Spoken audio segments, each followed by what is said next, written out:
எங்களின் உயிரோடும் உணர்வோடும் கலந்து வாழுகின்ற அன்பு சொந்தங்கள் அனைவருக்கும் வணக்கம்.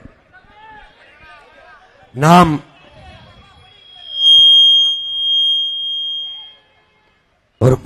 ஒரு மிகப்பெரிய கனவை சுமந்து கொண்டு இந்த தேர்தல் களத்திலே நிற்கிறோம்.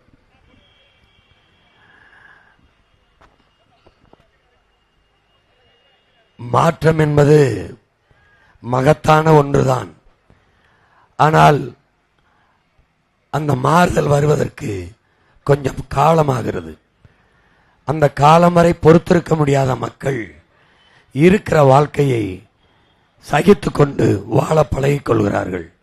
அதனால் மாறுதல் என்பது உருவாகாமலே போய்விடுகிறது என்கிறார்கள். இங்கே நம் மக்களும் அப்படித்தான்.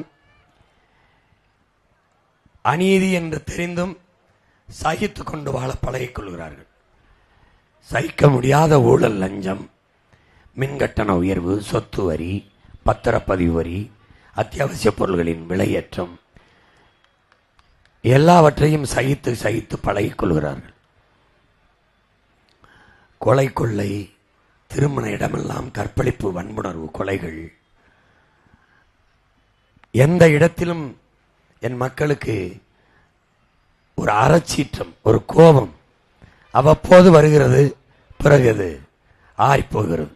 வாத்தியார்கள் போராடுகிறார்கள், செவிலியர்கள் போராடுகிறார்கள், மருத்துவர்கள் போராடுகிறார்கள், மீனவர்கள் போராடுகிறார்கள், எல்லோரும் போராடுகிறார்கள். சகிக்க முடியாத பிரச்சனையை இந்த ஆட்சியாளர்கள் தான் நமக்கு தருகிறார்கள். ஆனால் திரும்ப திரும்ப எப்படி அவர்களே ஆட்சிக்கு வருகிறார்கள் என்று கேள்வி கேட்டால் பதில் இல்லை. பிரச்சனைகளை தந்தவர்கள் எப்படி திரும்ப அதிகாரத்துக்கு வர முடிகிறது? அந்த தேர்தல் நேரங்களில் எதையாவது ஒரு கவர்ச்சியான இலவச திட்டங்களை அறிவித்து, நான் உனக்கு ஃப்ரிட்ஜ் தருகிறேன், தாலிக்கு தங்கம் தருகிறேன், நான் 8000 டோக்கன் தருகிறேன், 10,000 டோக்கன் தருகிறேன். இது அல்ல ஆட்சி முறை. 60 ஆண்டுகளாக இந்த திராவிட முன்னேற்ற கழகம், அதிமுக, அண்ணா திராவிட முன்னேற்ற இதான் மாறி மாறி ஆளுது. நீங்கள் நல்லா கவனிங்க, படித்த பிள்ளைங்க, என் அன்பு பெற்றோர்கள் கவனிங்க. ஆள் மாறும், ஆட்சி மாறும், ஆட்சி முறை மாறாது. ஐயா கருணாநிதி தோற்றால் அம்மா ஜெயலலிதா, ஜெயலலிதா அம்மா தோற்றால் ஐயா கருணாநிதி, பிறகு ஐயா எடப்பாடி, பிறகு ஐயா ஸ்டாலின். அதுக்கு முன்னாடி அப்படித்தான் மாறி மாறி ஆள் மாறி மாறி வருவார்களே ஒழிய ஆட்சி முறை மாறாது. அப்படியே தான் இருக்கும். திமுக வந்தாலும் டாஸ்மார்க் இருக்கும், அதிமுக வந்தாலும் இருக்கும். இவங்க வந்தாலும் ஊழல் லஞ்சம் இருக்கும், இவங்க வந்தாலும் ஊழல் லஞ்சம் தான் இருக்கும். இவங்க வந்தாலும் வளங்களை எல்லாம் கொள்ளையடிச்சு கொண்டு போவாங்க, இவங்க வந்தாலும் எல்லாத்தையும் கொள்ளையடிச்சு கொண்டு போவாங்க. இவங்க வந்தாலும் நமக்கு வறுமை இருக்கும், பசி இருக்கும், பஞ்சம் இருக்கும், ஏழ்மை இருக்கும், வேலையின்மை இருக்கும். எல்லாத்துக்கும் காசு, தொட்டதுக்கெல்லாம் காசு. ஒரு வேலையா காசு, பணியிட மாற்றமா காசு, பணி உயர்வா பணம், எல்லாம் அப்படியே இருக்கும். எதுவும் மாறாது, எதுவுமே மாறாது. அப்போ இந்த கட்சி ஆட்சிகளால் ஒரு மாறுதலும் இல்லை. 5 ஆண்டுக்கு ஒரு முறை தேர்தல் வருது. நம் வாழ்க்கையில் என்ன மாறுதல் வருது? என்ன வருகிறது? 60 ஆண்டுகள் ஆண்டு முடிச்ச பிறகு அம்மாவுக்கு 1000 ரூபாய் கொடுக்கிறேன், அது உரிமை தொகை. ஏன்னா 1000 ரூபாய்க்கு கூட வழியில்லாத நிலையில் நம் தாய் தங்கையை வைத்ததுதான் இவர்களுடைய சாதனை. படித்துவிட்டு 70 லட்சம் பேர் வேலை இல்லாமல் தமிழ்நாடு தேர்வாணையத்தில் தேர்வு எழுதிவிட்டு வெளியிலே நிற்கிறார்கள். எல்லா வளமும் இருக்கிற நம் நாட்டிலிருந்து வேலைக்கு ஒரு வளமும் இல்லாத அரபு நாட்டுக்கு, பாலைவனத்துக்கு செல்கிறார்கள்.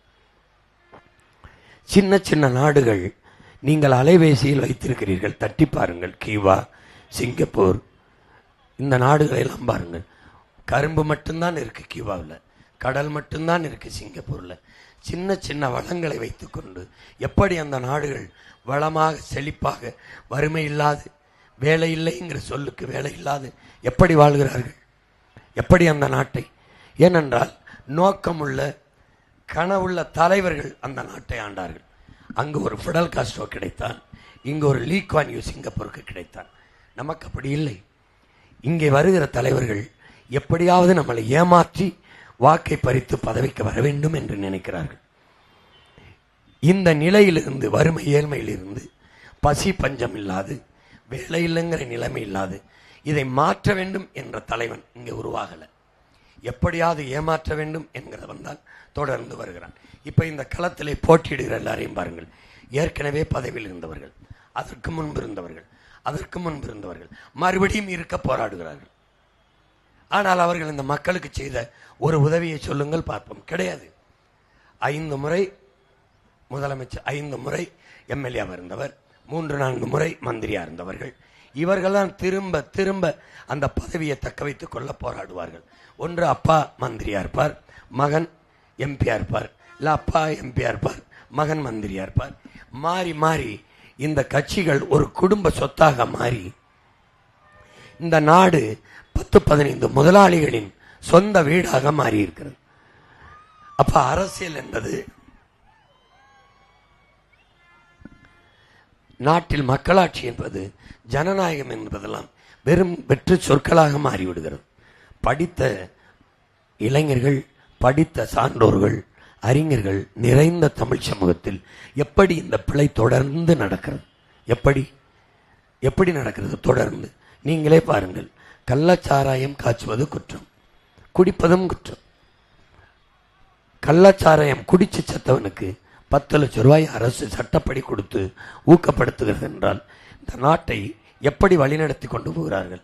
பள்ளிக்கூட வாசலில் கஞ்சா போதைப் பொருள்கள், வழிபாட்டுத்தல கோயில் வாசலில் கஞ்சா போதைப் பொருள்கள், தெருவுக்கு எல்லா இடங்களிலும் டாஸ்மார்க் மதுக்கடைகள், ஒன்று திரவ போதை அல்லது திடப்போதை, நிறைந்த போதையில் மக்களை வைத்து எப்படி சட்டம் ஒழுங்கு பாதுகாக்கப்படும்?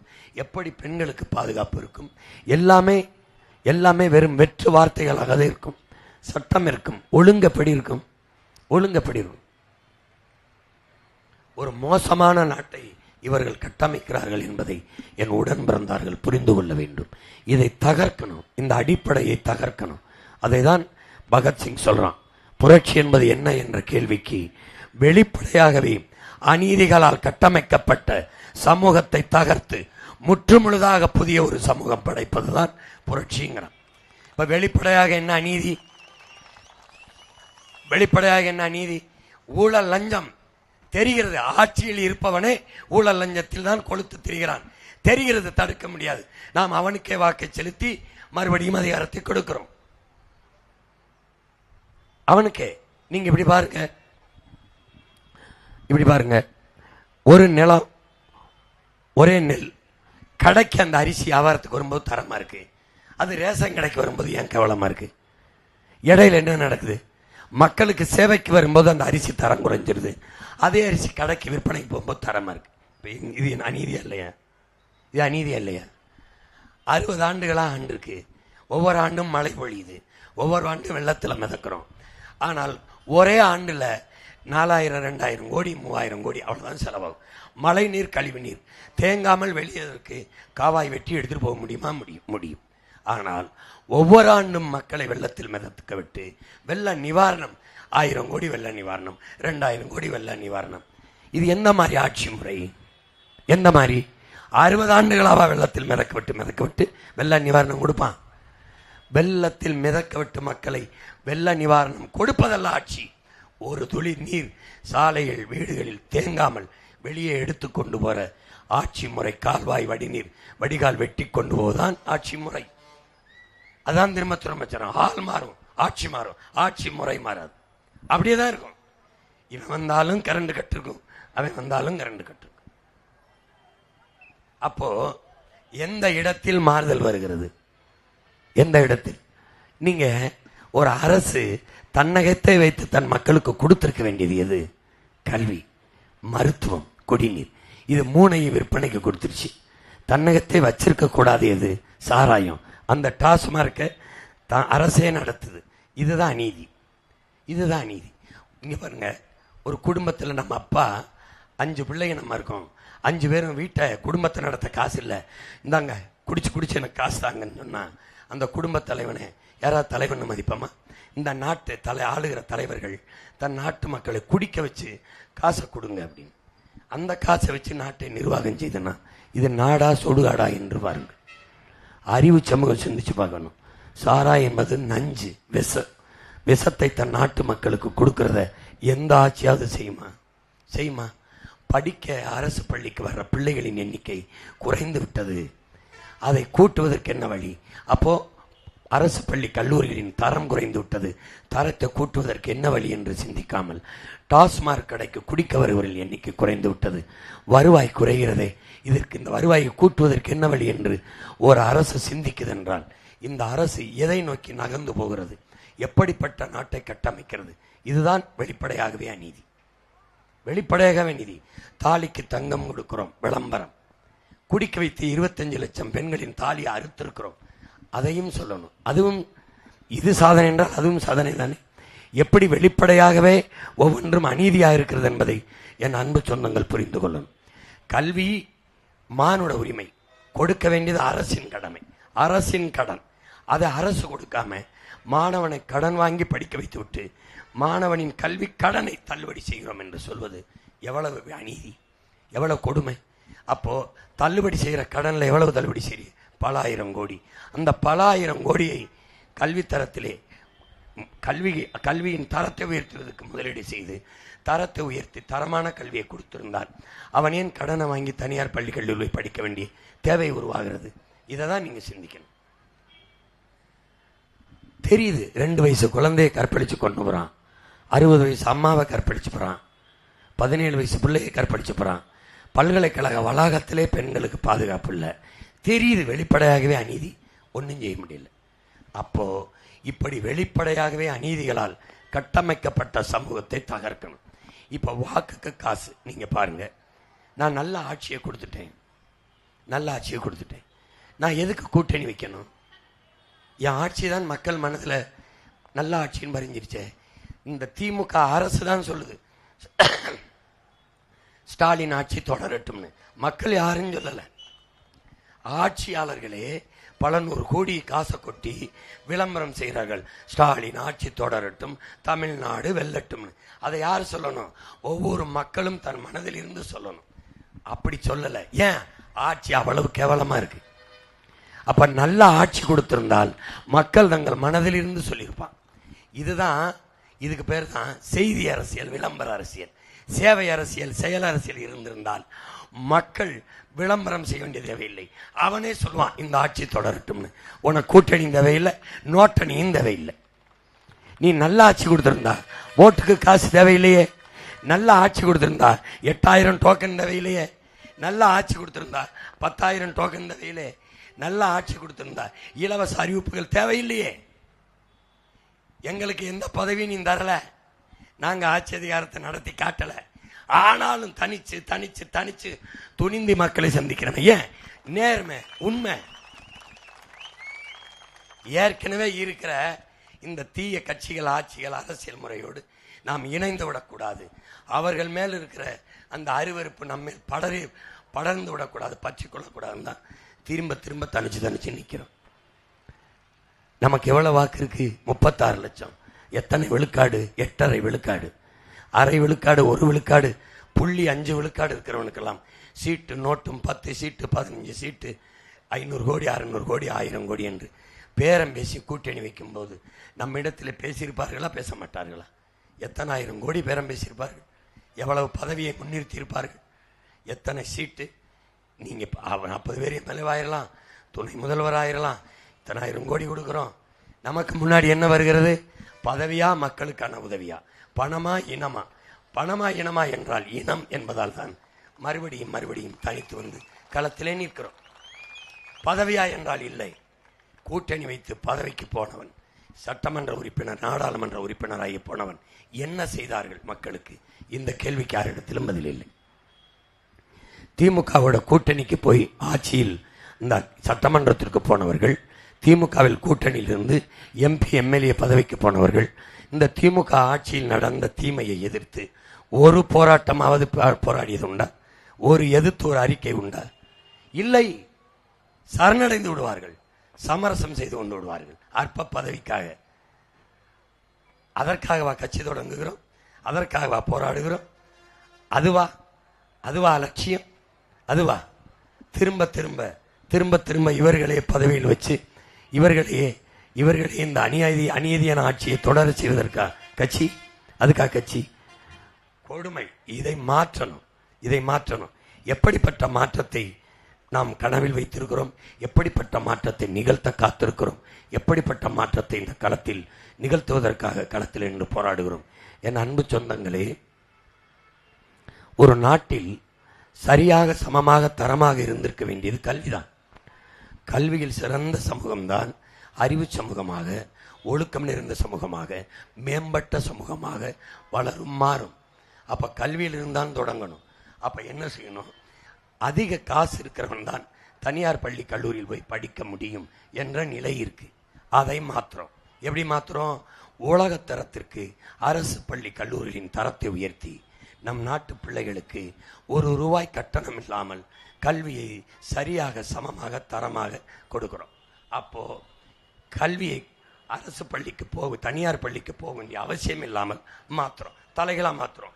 தனியார் பள்ளியில் அரசு பள்ளியில் இருக்கிற தரத்தை தாண்டி அரசு பள்ளியில் இருக்கும் என்ற நம்பிக்கையை மக்களுக்கு கொடுக்கிறோம். அது மாற்றம், அது மாற்றம், அது மாற்றம், அது மாற்றம். தனியார் பள்ளியில் ஏன் படிக்கிற? எதுக்கு படிக்கிற? வேலை கிடைக்கும், சட்டம். அரசு பள்ளி கல்லூரியில் படித்தவர்களுக்கு தான் தமிழ்நாட்டு அரசு வேலையில் முன்னுரிமை, சட்டம். தானா எல்லாம் இங்கே வந்துடுவான். அவ்வளவுதான். அதுதான் மாற்றம். உலக தரத்திற்கு கொடுப்போம் கல்வியை, ₹1 காசு இல்லாமல் கொடுப்போம். முடிஞ்சு போச்சு, முடிஞ்சு போச்சு. கல்விக்கு பிள்ளைகளை படிக்க வைக்கத்தான் நம் பெற்றோர்கள் பெரிய பொருள் செலவு பண்ணுகிறார்கள். இல்லை, ₹1 கல்வி இல்லை, நீ கொடு, சிறப்பாக படிக்க வைக்கிறேன். ஏன்? பிள்ளை உன் வீட்டின் செல்வம் அல்ல, நாட்டின் செல்வம். முடிஞ்சு, ₹1 கஷ்டம் இல்லை. நீ பிள்ளையை படிக்க வைக்கணுமே, படிக்க வைக்கணுமே, அதெல்லாம் உன் வேலை இல்லை, உன் வேலை இல்லை. 3 வயதில் உன் பிள்ளையை என்கிட்ட ஒப்படைச்சிட்டு நீ வெளியேறிடணும். அவன் என்ன படிக்கிறானோ அது அரசுக்கும் அவனுக்குமானது. முடிஞ்சு. அடுத்து என்ன? மருத்துவம். உயிர் காக்கும் மருத்துவம் உன்னதமான சேவை, அது என் மக்களுக்கு தேவை. உயர்ந்த மருத்துவம் என் மக்களுக்கு கொடுக்கணும். அதுக்கு ₹1 கட்டணம் இல்லாமல் கொடுக்கணும். செங்கல்பட்டோ அல்லது மதுராந்தகமோ அல்லது திருப்போரூரோ எங்கே இருக்குது அதை பற்றி கவலை இல்லை. ஏழை கிராமம், தொலைதூர கிராமம், அதெல்லாம் பேச்சு கிடையாது. நாட்டின் prime minister of India, president of India, chief minister of Tamil Nadu, இவங்களுக்கெல்லாம் என்ன தரத்தில் மருத்துவம் கொடுக்கப்படுமோ அந்த தரத்தில் சாதாரண மகனுக்கும் கிடைக்க செய்யணும். அதுதான் சரியான ஜனநாயகம், அதுக்கு தான் மக்களாட்சி. அந்த நம்பிக்கையில் தான் என் மக்கள் தங்கள் மதிப்புமிக்க வாக்கை செலுத்துகிறார்கள். என் பிள்ளைகளுக்கு நல்ல கல்வி கிடைக்கும், எனக்கு நல்ல மருத்துவம் கிடைக்கும், படிப்புக்கேற்ற வேலை கிடைக்கும், வேலைக்கேற்ற சம்பளம் கிடைக்கும், அதை வைத்து வாழ்கிற பெருமைமிக்க வாழ்வு கிடைக்கும் என்றுதான் என் மக்கள் வாக்கு செலுத்துகிறார்கள். ஆனால் தொடர்ந்து தோற்கடிக்கப்பட்டு ஏமாற்றப்படுகிறார்கள். நாங்கள் யார்? நான் யார்? 15 ஆண்டுகளுக்கு முன்னாடி இந்த கூட்டத்தில் ஒருவனாக இருந்து கைதட்டி கொண்டிருந்தேன். இங்கே நின்று பேசியவன் எனக்கானவன், என் தலைவன், என் மொழியை காப்பான், என் இனத்தை காப்பான், என் மண்ணை காப்பான், என் மக்களை காப்பான், என் நீரை பாதுகாப்பான், என் நிலத்தை பாதுகாப்பான், என் காற்றை, என் கடலை, என் மலையை, எல்லாத்தையும் பாதுகாப்பான், என் பிள்ளைகளை படிக்க வைப்பான், என் பிள்ளைகளுக்கு நல்ல மருத்துவம் கொடுப்பான். நம்பினேன். கடைசியாக தெரிந்தது, என் இனம் சாகும்போது இவன் என்னவன் அல்ல, என் இனத்தின் துரோகி, என் இனத்தின் எதிரி. எங்களுக்கான கட்சியோ எங்களுக்கான அரசியலோ எங்களுக்கான அதிகாரமோ இது இல்லை என்று தெரிந்த பிறகு அங்கு நின்றவன் இங்கு வந்தேன். ஏன்? மாற்றணும், மாற்றணும், மாற்றணும். எங்கிருந்து வரணும்? என்னிலிருந்து வரணும். எங்கிருந்து வரணும்? உன்னிலிருந்து வரணும். எங்கிருந்து வரணும்? நம்மிலிருந்து. ஒற்றை விரலால் உலகம் திரும்பி பார்க்கிற மாறுதலை செய்ய முடியும். நாம் போடுற ஒரு ஓட்டில் தானா மாற்றம் வந்துடும்? அப்படி இல்லை, ஒவ்வொரு ஓட்டிலையும் தான் மாற்றம் வரும். தம்பி, தனிமரம் தோப்பாகாது சொல்வார்கள். சரிதான், தனித்தனி மரங்கள் எல்லாம் சேர்ந்துதான் தோப்பாகிறது. அதுவும் சரிதான். புரட்சி என்ன? புரட்சி என்பது என்ன? என் உடன் பிறந்தவனே, நான் நடந்து போனால் சாலையில் விபத்து, ஆக்சிடென்ட், நாம் எல்லோரும் சேர்ந்து நடந்தால் டிராபிக் ஜாம், போக்குவரத்து நிறுத்தம். இதுதான் ரெவல்யூஷன், இதுதான் ரெவல்யூஷன். விளங்குதா? கற்பி ஒன்று சேர், புரட்சி செய்கின்ற புரட்சியாளர் அம்பேத்கர் போத்தது இதைத்தான். கற்பித்து கற்பித்து கற்பித்து 15 ஆண்டுகளாக கற்பித்து கடந்த 10 ஆண்டுகளாக தேர்தல் அரசியல் வந்து 36 லட்சம் புரட்சியாளர்களை உருவாக்கியிருக்கேன். எனக்கு சீமான்கிற இந்த எளிய மகனுக்கு, ஒரு சாமானியனுக்கு, சாதாரண மகனுக்கு என் சின்னத்தை தேடி வாக்கு செலுத்துபவன் வாக்காளன் அல்ல, இஸ் a revolutionist. ஒவ்வொருத்தரும் புரட்சியாளர். இந்த மண்ணிலே மகத்தான மாறுதலை உருவாக்க வேண்டும் என்று பெரும் கனவு கொண்டு நிற்கிற புரட்சியாளன் தான் என்னுடைய வாக்காளர். புரியுதா? புரியுதா? வாட்டர்ஸ் அல்ல, நாட் வாட்டர்ஸ். இந்த நாட்டை பேரன்பு கொண்டு காதலிக்கிற ஒவ்வொருத்தனும் தலைவன் என்னுடைய வாக்காளன். அதை நீ கவனத்தில் வச்சுக்கணும் தம்பி. தொடங்குவோம் வா. எவ்வளவு பெரிய கோலமானாலும் ஒரு புள்ளியில் தான் தொடங்கணும். எவ்வளவு பெரிய காவியமானாலும் ஒரு எழுத்தில் தான் தொடங்கணும். எவ்வளவு பெரிய கடலானாலும் ஒரு துளில் தான் தொடங்கணும். எவ்வளவு பெரிய மரமானாலும் ஒரு விதையில் தான் தொடங்கணும். தொடங்குமா. இப்படித்தான் உலகெங்கும் மாறுதல்கள் புரட்சி தொடங்கி இருக்கிறது. புரட்சியை முன்னெடுத்தவன் மன்னன் அல்ல, மந்திரி அல்ல, செல்வந்தன் அல்ல, ஜமீன் திவான் அல்ல. உன்னை போல என்னை போல சாதாரண மக்கள் தான் புரட்சியை முன்னெடுத்திருக்கிறார்கள். அண்ணல் அம்பேத்கர் ஜாமீனோ திவானோ மன்னர் பரம்பரையோ கிடையாது. சாதாரண மகன்.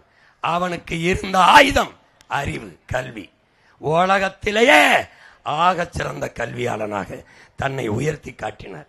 ஒரு மனிதன் 10,000 புத்தகம் படிக்கணும், 64,000 புத்தகம் படித்தவன் உலகத்திலே அண்ணல் அம்பேத்கர் மட்டும்தான். அந்த அறிவு ஆசான் சொல்லுகிறார், எல்லா துன்ப பூட்டுகளுக்குமான சாவி ஆட்சி அதிகாரம் மட்டுமே. அந்த அதிகாரத்தை அடைவதுதான் நமக்கு இருக்கிற ஒரே வழி. மக்களின் பிரச்சனைகளை அதிகாரம் கையில் எடுக்காத போது மக்களுக்கு இருக்கிற கடைசி வாய்ப்பு அதிகாரத்தை மக்கள் கையில் எடுப்பதுதான். அந்த அதிகாரத்தை நீ கையில் எடுக்கிற உனக்கு இருக்கிற கடைசி கருவிதான் வாக்கு. அதை தூக்கு அநீதிக்கு எதிராக. அந்த கருவி உன் கையில் இருக்கிற கலப்பை ஏந்திய விவசாய சின்னம் என்பதை எடுத்துக்கொண்டு அடி அடி. நம்முடைய ஐயா அப்துல் கலாம் என்ன சொல்றார்? ஒவ்வொரு நாளையும் உனதாக்கு, உனக்குரியதா மாத்து. எவரையும் சம உணர்வுடன் சந்தி. அவன் ஏழை பணக்காரன், உயர்ந்தவன் தாழ்ந்தவன், எண்ணத்தை தூக்கி போடு. சம உணர்வு, நீ அவனும் நீனும் ஒன்று என்ற சம உணர்வுடன் சந்தி. நீ பட்டறை கல்லாக இருந்தால் அடி தாங்கு. நீயே சம்மட்டியாக மாறினால் ஓங்கி அடி என்கிறார். அடி. பல ஆயிரம் ஆண்டுகளாக பட்டறை கல்லாக இருந்த அடிதாங்கிய நாம் இப்போது சம்மட்டியாக மாறுகிறோம். ஓங்கி அடித்து நொறுக்கணும். எதை? இந்த திராவிட திருட்டு அரசியல் கூட்டத்தை. எல்லா வளங்களையும் வைத்துக் கொண்டு வீடு நிறைய வறுமையும் வயிறு நிறைய பசியோடும் நம் மக்களை அலைய விட்ட இந்த கொடுமையான ஆட்சியை ஒரு சின்ன நாடு சிங்கப்பூர் கடலை மட்டும் வைத்துக் கொண்டு உலகத்தின் தலை சிறந்த நாடா இருக்கு. என்ன வளம் எனக்கு இல்லை? கடல் இல்லையா? நிலம் இல்லையா? வளம் இல்லையா? வாழை இல்லையா? தென்னை இல்லையா? கரும்பு இல்லையா?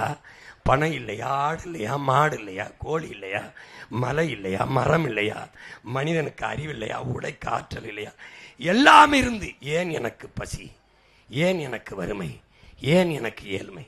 ஏன் எனக்கு இந்த நிலை?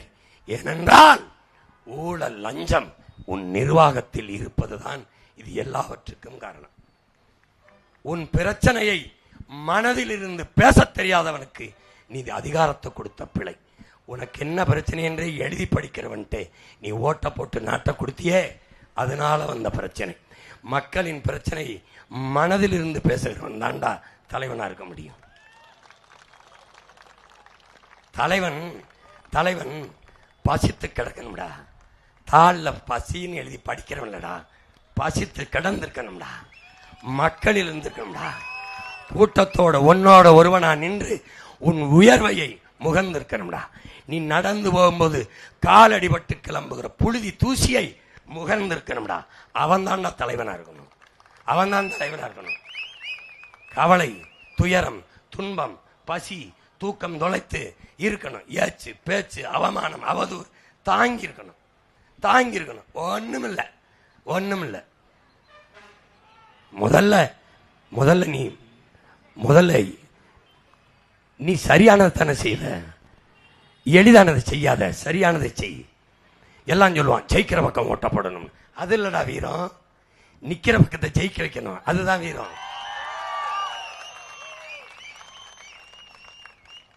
மச்சான் என்னையவன் அடிக்க வர்றான் மச்சான், வாமச்சான் மாமச்சான் ஆள் செத்து போறான்ல, அவன் இல்லை இல்லை. எத்தனை பேரா வரிய வாடா, அவன்தான் வீர. எத்தனாயிரம் பேரையும் எதிர்த்து நில், எவனையும் எதிர்பார்த்து நிற்காத, அவன் தான் வீர, அவன் தான் வீர. இது நாய் நரிலாம் கூட்டம் கூட்டமா போனா நல்லா இருக்கும் வேட்டைக்கு, புலி தனியா போனதான் நல்லா இருக்கும். யாரு புலி? யாரு புலி? தானிச்சு நிற்கும். 1000 புலியோட நிக்கிற திமிரோட நிக்கும், 1000 மிருகங்களோட நிக்கும், தானித்து நிக்கிற திமிரோட நிக்கும். அதான்டா புலி, அதான் புலி. ஏன் தோத்து போனோம்? கூட்டம் சேர்த்தமா இல்ல கூட்டணிக்கு போனோமா? என்னோட கூட்டணிக்கு வரவங்களை கூட சேர்த்துக்கிட்டோமா? வேண்டாம். சாப்பாட்டில் கூட்டு பொரியல் சண்டை தனியாக தான் போடுவேன். சண்டை தனியாக தான். நீ போட்டா போடு, போடலைன்னா போ. தோல்வி எனக்கு இல்லை, உனக்கு. தோத்தது நான் இல்லை, உன் அண்ணன் இல்லை, நீ தான்.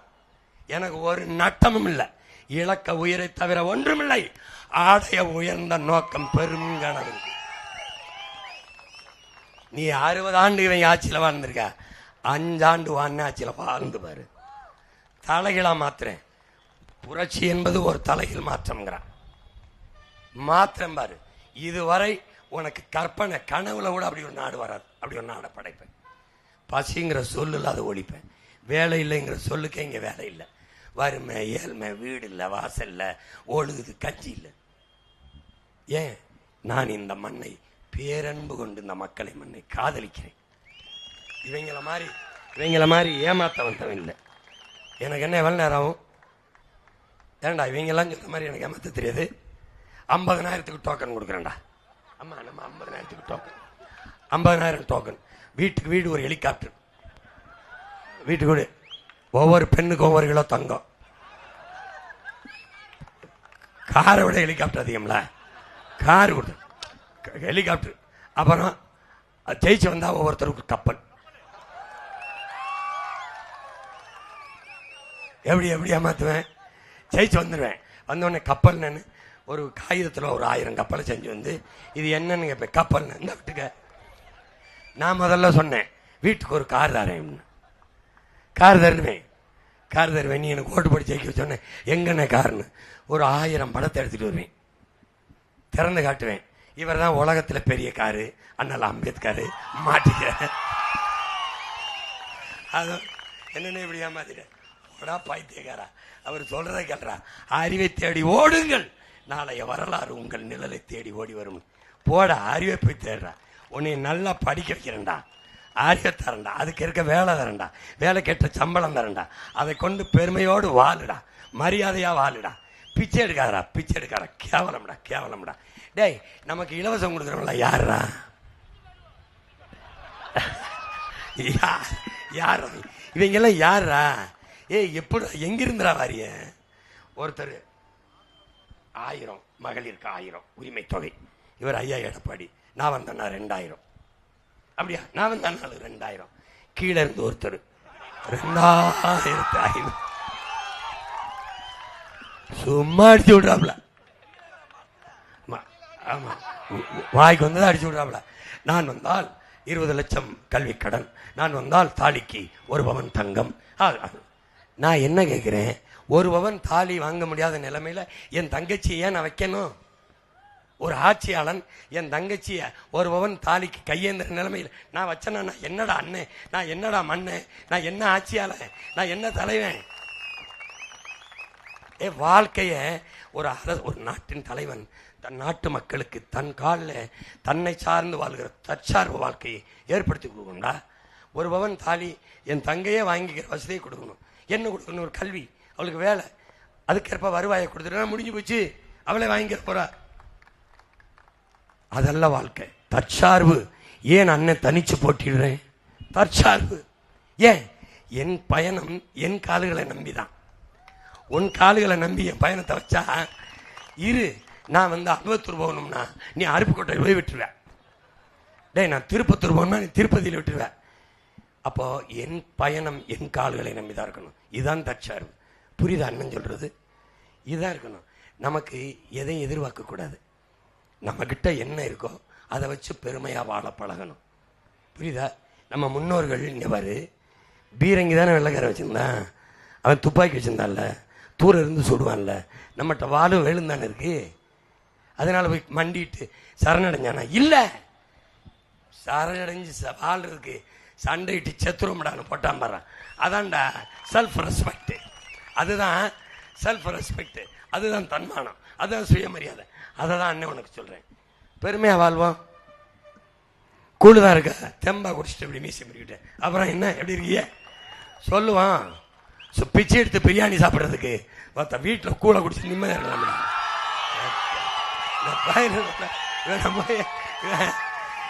இவன் யாரு? இவன் யாரு? பரம்பரை சொத்தை வத்து நமக்கு டோக்கனா? இல்ல, 10 லட்சம் கோடி கடை. யார? நம்மள அடமான வச்சு. இவன் நம்மள அடமான வச்சு எது கடன்ல இவங்க சொல்ற வளர்ச்சி கடன் வளர்ச்சி. இப்ப இவங்க சொல்லி இருக்கிற இந்த இலவச இருக்குல்ல, இதை நிறைவேற்றணும்னா மறுபடி 10 லட்சம் வாங்கணும். 10 லட்சம் கோடி என்னையா?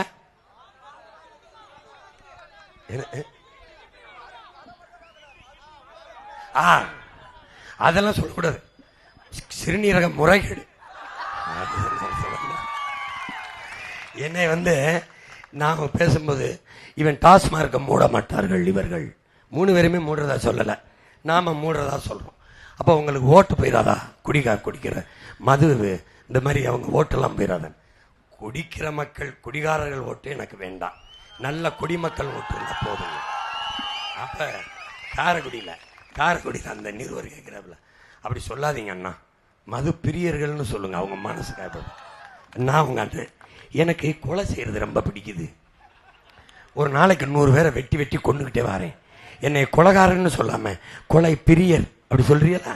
கொலை பிரியர். இந்த கற்பழிச்சு கொள்றான்ல அவரை கற்பழிப்பு பிரியர் அப்படி சொல்றீங்களா? இதையே சொல்றான்ல, ஓட்டு காசு கொடுக்கறத அப்படி சொல்லாதீங்க. வாக்காளரின் உரிமை தொகை, இதை எங்கிருந்து கண்டுபிடிப்பாங்கன்னு தெரியாது. இலவச தர்ம திட்டம்னு வச்சுக்கிறோங்க. விலையில்லா மிக்சி, விலையில்லா மடிக்கணினி. எங்களுக்கு கொடுக்கும்போது விலை இல்லை, நீங்க வாங்கும்போது விலை இருந்துச்சா இல்லையா? அவன் உங்களுக்கு சும்மா கொடுத்துட்டானா? காசு கொடுத்து வாங்கின அந்த காசை எங்கிருந்து எடுத்த? இதுதான் கேள்வி. அறிவு சமூகம் சிந்திக்கணும். நாம் அறிவார்ந்த பெருமக்கள்னு காட்டணும். அதுதான் நம்ம இனத்துக்கு பெருமை. திரும்ப திரும்ப இவங்களுக்கு ஓட்ட போட்டு நம்ம கூறுகட்ட கூட்டம், சிந்திக்கிற திறனற்ற கூட்டம்னு காட்டிடக்கூடாது. உதயசூரியனுக்கு போட்டோம், அவர்கள் வென்றார்கள், நம்ம தோற்றோம். ரெட்டலைக்கு போட்டோம், அவர்கள் வென்றார்கள், நாம் தோற்றோம். இம்முறையேனும் நமக்கு நாமே வாக்கு செலுத்தணும்.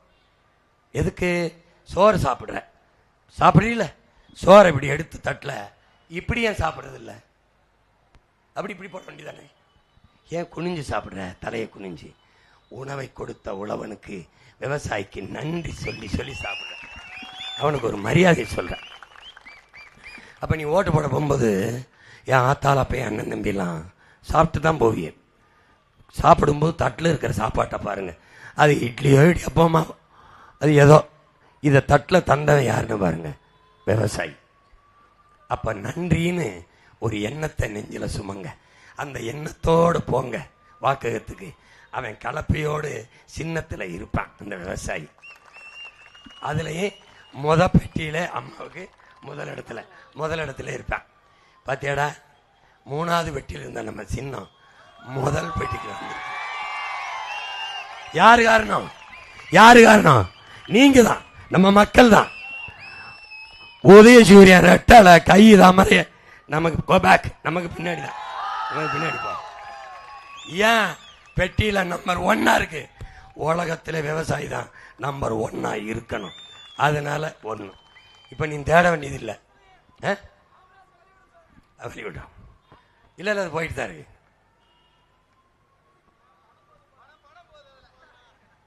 அதிகமா சத்தம் போட்டாலே அதுல பணம் போகுதுன்னு தான் அர்த்தம். போட்டு நான் ஏன் திருப்பி பார்க்காம இருக்கேன்னா கோவம் வந்துடும். நான் நம்ம சிலதை சீக்ரெட் அஜெண்டாவா வைக்கணும். அதாவது உள் அரசியலாக வைக்கணும். வந்த பிறகு எந்தெந்த சிலையை எடுக்கணும், எதை எதை இடிக்கணும், எதை எதை எடுக்கணும், அப்படி உள்ளுக்குள்ளே குறித்து வச்சுக்கணும், மறக்கக்கூடாது. வந்தவொடனே இங்கே சிலை இருந்துச்சே காணாம, அப்போ என் மங்காளி வடிவேல் மாதிரி, ஆமாம் அங்கே கிணறு இருந்துச்சே காணாம, இங்கே ஏரி இருந்துச்சு காணாமே, இங்கே அப்படின்னு இங்கே சிலை இருந்துச்சு காணாமே, ஆமாம் காணாமே.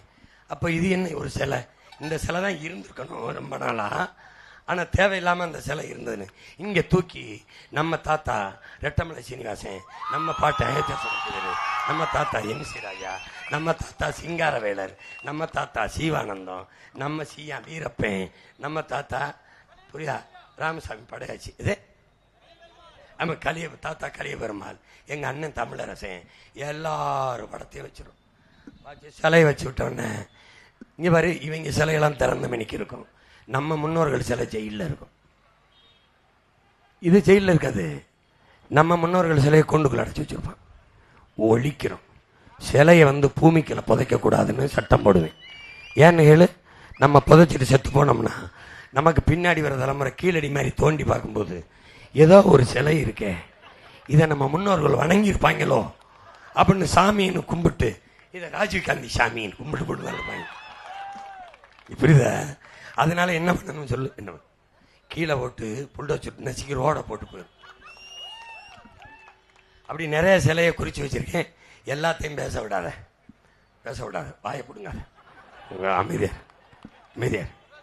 எப்படியாவது ஜெயிக்கப்பார், பல்ல கடிச்சுக்கிட்டே இரு.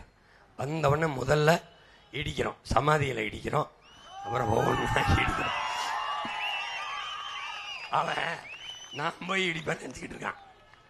அண்ணன் வென்றுச்சு, பதவியேற்க போகுதுன்னு பதவியேற்புக்கு எல்லாம் வாங்கிட்டுருவேன். வரும்போது என்ன கொண்டு வருவான், கேமரா, கடப்பாறை எடுத்துக்கிட்டு வருவான்.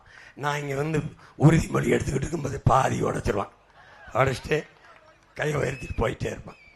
நான் அதுக்கு முன்னாடி என்ன பண்ண, வந்தவொடனே என் முன்னோர்கள் சிலைகளை எல்லாம் செஞ்சு தயாராக வச்சுருப்பேன். மொழி பொறியியல், விடுதலை போராட்ட வீரர்கள் எல்லாத்தையும் நட்டுருவேன்.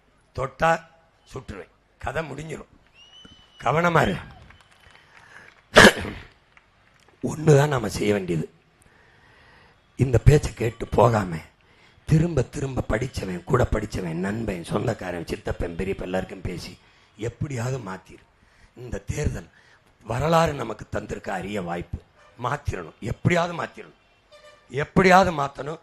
இனிமேல் இந்த நாட்டில் பசி, பஞ்சம், ஊழல், லஞ்சம், கொலை, கொள்ளை, சாதிய இழிவு, தீண்டாமை, அடக்குமுறை, பெண்ணி அடிமைத்தனம், பாலியல் வன்கொடுமை, மது, மத போதை, வேலையின்மை, வளைக்கொள்ளை எது இருக்கப்படாது. தூய ஒரு தேசத்தை நம்ம படைக்கணும். அதுக்கு ஒன்னே ஒன்று செய்யணும், விவசாய சின்னத்தில் வாக்கு செலுத்தி இந்த நிலத்தில் செங்கல்பட்டில் போட்டியிடுகிற நம்ம அம்மா அமுதா நம்பி, நம்முடைய தாத்தா கலியபெருமாள் அவருடைய அன்பு மருமகள். உனக்கு தெரியாது, தமிழ் தேசிய இனத்தின் விடுதலைக்கு புரட்சிகர அரசியலை முன்னெடுத்த ஒரு புரட்சியாளன் நம்முடைய தாத்தா கலியபெருமாள் அவர்கள். அவருக்கு சமகாலத்தில் அவரை பின்தொடர்ந்த புரட்சியாளன் நம்முடைய அண்ணன் தமிழரசன் அவர்கள். இவர்கள் கனவை நமக்கு கையளித்திருக்கார்கள். எல்லாவற்றுக்கும் மேலாக நம்முயிர் தலைவன் கொண்ட ஒரு தமிழ் தேசிய இனத்தின் புனிதமான பெருமைமிக்க வாழ்வு என்கிற கனவு நமக்கு கையளிக்கப்பட்டிருக்கிறது. அதை சரி செய்ய வேண்டும். என் உடன் பிறந்தானே, சாதி அரசியலாகிவிட்டால் சமத்துவம், சகோதரத்துவம் செத்துப்போகும். மதம் அரசியலாகிவிட்டால் அங்கே மனிதநேயம் செத்துப்போகும். பணம் அரசியலாகிவிட்டால் அங்கே ஜனநாயகம் செத்துப்போய் பணநாயகம் பிறந்துவிடும். பணம் அரசியலாகிவிட்டால் பண்பாடும் ஒழுக்கமும் செத்துப்போகும். பணம் அரசியலாகிவிட்டால் மக்களுக்கான சேவை செத்து முதலீட்டாளனுக்கான லாபத் தேவை பெருகிவிடும். எனவே இது மூன்றையும் தகர்த்து ஒரு தூய அரசியலை கட்டி எழுப்பி நல்ல ஆட்சியை அமைய செய்ய உனக்கு இருக்கிற ஒரே வாய்ப்பு விவசாய சின்னத்திற்கு வாக்கு செலுத்தி நம்முடைய அம்மா அமுதா நம்பியை வெல்ல செல்வது. நம்முடைய தாத்தா கலியபெருமாள் வெல்லல, அவர்கள் குடும்பத்தில் நின்று வெல்லல. முதன்முறையாக என் தாத்தன் கலியபெருமாள் குடும்பத்தில் இருந்து மாமனார் வெல்லாததை மருமகள் வென்று முடித்தாள் என்பதை செங்கல்பட்டு நிகழ்ந்து நீங்கள் செய்து காட்டுங்கள். நாம் சாதி பார்த்து சிதைந்தது போதும். சாதி பார்த்து ஓட்டு போட்டு எதையும் சாதிக்கல. மதம் பாட்டு ஓட்டு போட்டு எதையும் மாத்தலை. அதனால மனசை மாற்றி நல்ல மனுஷன் பார்த்து போடுங்க ஓட்டை, காப்பாத்துங்க நாட்டை. இதான் உங்க மகன் உங்களிடத்தில் அன்பாக வேண்டுவது. எனவே என் அருமை உடன் பிறந்தார்களே, பேரன்பு மிக்க பெற்றோர்களே, செங்கல்பட்டு தொகுதியில் என் அன்பு அம்மா அமுதா நம்பிக்கை விவசாய சின்னத்தில் வாக்கு செலுத்துங்கள். இங்கே மதுராந்தகம் தொகுதியிலே போட்டியிடுகிற என் ஆறுயிர் இளவல் பொறியாளர் ஜானகிராமனுக்கு விவசாய சின்னத்திலே வாக்கு செலுத்தி அவர் வெற்றி பெற செய்ய வேண்டாம், நீங்கள் வெற்றி பெறுங்கள், நீங்கள் வெற்றி பெறுங்கள். உதயசூரியனுக்கு போட்டீர்கள், அவர்கள் வென்றார்கள், நீங்கள் தோற்றீர்கள். ரெட்டலைக்கு போற்றீர்கள், அவர்கள் வென்றார்கள், நீங்கள் தோற்றீர்கள். இம்முறையேனும் விவசாயிக்கு செலுத்தி நீங்கள் வெற்றியடையுங்கள், அவரையும் வெற்றியடைய செய்யுங்கள். என் அன்பு சொந்தங்களே, என் அருமை உடன் பிறந்தார்களே, இங்கே உத்தரமேரியில் போட்டியிடுகிற எங்கள் உயிர் ஐயா சூழியல் ஆர்வலர்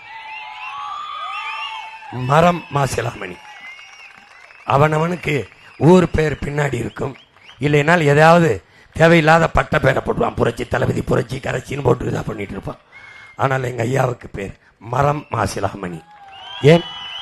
மரம் மண்ணின் வரம், வளர்ப்பதே மனிதாரம். மரம் மரம் அல்ல, நம் உயிர். மரம் நம் உயிர். மரம்தான் நமக்கு மூச்சுக்காற்றை, வெறுமனே வீசுகிற நச்சுக்காற்றை மூச்சுக்காற்றாக மாற்றி ஆக்சிஜனாக தருவது மரம்தான். அது நச்சுக்காற்றை, கார்பன் டை ஆக்சைடை சுவாசித்து விட்டு ஆக்சிஜனை வெளியிடுது, கரியமிளவாவை. உலகில் எவ்வுயிரினமும் அப்படி செய்வதில்லை. மரம், செடி, கொடி, தாவரங்கள் தான் செய்யுது. அதனால் மரம் மரம் அல்ல, நம் உயிர். அந்த மரத்தை 14 ஏக்கரில் சொந்த நிலத்தில் காட்டை உருவாக்கி நாட்டை காத்துக்கொண்டு வளப்படுத்திக் கொண்டிருக்கிற மகத்தான மகன் நம் ஐயா மரம் மாசிலாமணி. அதனால்தான் சூழிய பாசறையின் தலைவராக இருக்கிறார். அவரை வெல்ல வைப்பது 10 ஆண்டு பசுமை திட்டம், பல கோடி பனை திட்டம் என்று நம் ஆட்சி கொண்டு வர இருக்கிறது. 10 ஆண்டுகளில் பூமியை பச்சை போர்வையால் உங்கள் பிள்ளைகள் போர்த்துவோம். புவி வெப்பமாகிறது, பருவநிலை மாறுகிறது என்ற பேச்சுக்கே இடம் இருக்காது. காற்று மாசுபட்டது, மூச்சு நஞ்சாகிவிட்டது, நீர் நஞ்சாகிவிட்டது, உணவு நஞ்சாகிவிட்டது என்ற பேச்சுக்கே இடமில்லாது தூய காற்று, தூய குடிநீர் கிடைக்க ஏற்பாடு செய்வோம். அன்பு சொந்தங்களே, அருமை பெற்றோர்களே, உங்கள் பிள்ளைகளுக்கு காரு, காசு, பணம் வைத்துவிட்டு போக வேண்டும் விரும்புகிறீர்கள். நான் அந்த பிள்ளைகளுக்கு நல்ல காற்றை வைத்துவிட்டு போக வேண்டும் என்று விரும்புகிறேன். நீங்கள் உங்கள் பிள்ளைகளுக்கு தங்கத்தை வைத்துவிட்டு போக வேண்டும் என்று விரும்புகிறீர்கள். நான் அந்த பிள்ளைகளுக்கு குடிக்க நல்ல தண்ணீரை வைத்துவிட்டு போக வேண்டும் என்று தவிக்கிறேன். நீங்கள் சொத்தை வைத்துவிட்டு போக வேண்டும் என்று துடிக்கிறீர்கள். நான் அந்த பிள்ளைகளுக்கு நஞ்சில்லாத, விஷமில்லாத சோத்தை வைத்துவிட்டு போக வேண்டும் என்று போராடுகிறோம். இதை புரிந்து கொண்டு நன்கு கவனியுங்கள். ஊழல் லஞ்சம் ஒரு பக்கம், உண்மை நேர்மை ஒரு பக்கம். உங்கள் பிள்ளைகள் இலவசம் கொடுப்பவர்கள் அந்த பக்கம். இலவசம் தரமாட்டோம், அதை பெற வேண்டிய வறுமை நிலை இல்லாது உங்கள் வாழ்க்கை தரத்தை உயர்த்துவோம் சொல்லுகிற பிள்ளைகள் ஒரு பக்கம். எந்த பக்கம் நீங்கள் என்பதை முடிவு செய்து 23ஆம் தேதி உங்கள் வாக்கை செலுத்துங்கள். விவசாய சின்னத்திற்கு வாக்களிப்போம், வருங்கால தலைமுறைக்கு வாழ்வளிப்போம் என்கிற உறுதியை ஏற்போம். நீங்கள் செலுத்த வேண்டிய சின்னம் விவசாயி. நீங்கள் இங்கே உத்திரமேரூரில் நம்முடைய ஐயா மரம் மாசிலாமணிக்கு விவசாய சின்னத்தில் வாக்கை செலுத்தி வெல்ல வையுங்கள். ஒரு விவசாயியே விவசாயிக்கு செலுத்துங்கள். விவசாயி சின்னத்தோடு வருகிற மகனுக்கு உங்கள் எண்ணத்தில் விவசாயியை ஏந்துங்கள். விவசாய சின்னத்திற்கு வெற்றியை தாருங்கள். புரட்சி எப்போதும் வெல்லும். நம் வெற்றியதை சொல்லும். இலக்கு ஒன்றுதான், இனத்தின் விடுதலை. இனம் ஒன்றாவும் இலக்கை வென்றாவும். தமிழ் தாய் வாழ்க. நம் உயிர் தலைவன் பிரபாகரன் வாழ்க. நம் அம்மா அமுதா நம்பி வெல்க. தம்பி மரம் மாசிலாமணி ஐயா வெல்க. தம்பி ஜானகிராமன் வெல்க வெல்க. நன்றி, வணக்கம். நாம் தமிழ்.